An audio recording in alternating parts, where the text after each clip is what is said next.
margin for error for the Lakers is like razor thin right now. How do you like their chances of making the postseason at this point in time?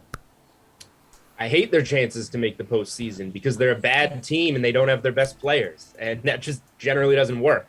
At some point, we have to give up on the Lakers, and it probably should have been a long time ago, and it's definitely now. LeBron is seriously hurt. We'll see if he plays again this season. The idea of getting Anthony Davis back is great, but he still hasn't played in ages, and so he's going to have some rust to knock off, and we know, how fragile he can be in general. Russell Westbrook is a negative on the floor, and all you can count on for him on a nightly basis is to get into a fight with a reporter and storm off the podium. There's nothing good to like about the Lakers right now, so I give them 0% chance of making the postseason.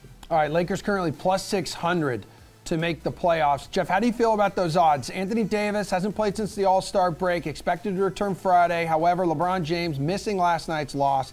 He's out through at least tomorrow's game against the Jazz.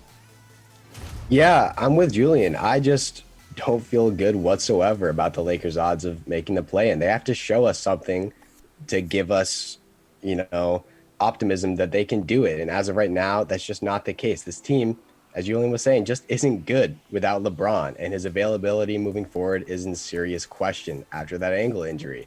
And Anthony Davis, like you said, Emerson, he's supposed to come back Friday, but who knows how effective he'll actually be. He's been out since February with that mid-foot sprain, and who knows, maybe he gets injured again. He's another one of those guys who's extremely injury prone. This team's trending in the wrong direction, and even if they do manage to sneak into the 10 spot and make the play-in tournament, they'll likely have to travel to San Antonio or New Orleans, win there, and then travel to the Wolves, Nuggets, Clippers, or Jazz in order to just earn a spot in the playoffs. They might win that first playing game, but they're not beating any of the teams I mentioned in that second matchup. Yeah, Jules, they need their two superstars to return to form ASAP. I'm looking at the record in March. LA 4-11. Only the Thunder and Trailblazers are worse.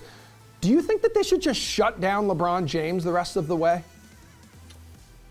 No, because this team also isn't built to tank.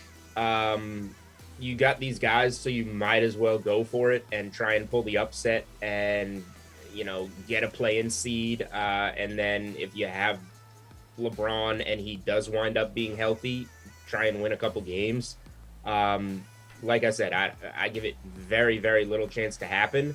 But there's just no point in shutting it down when you have this much invested in this many guys and you open the season as one of the title favorites. And Jules, correct me if I'm wrong. I think the Lakers had the second shortest odds out of anyone to win the title in the preseason, or did they have the best odds? I think it was just the Nets and then the Lakers. Okay. Don't quote me. Maybe Jeff knows, but yeah, they were in the top 3 to win it all.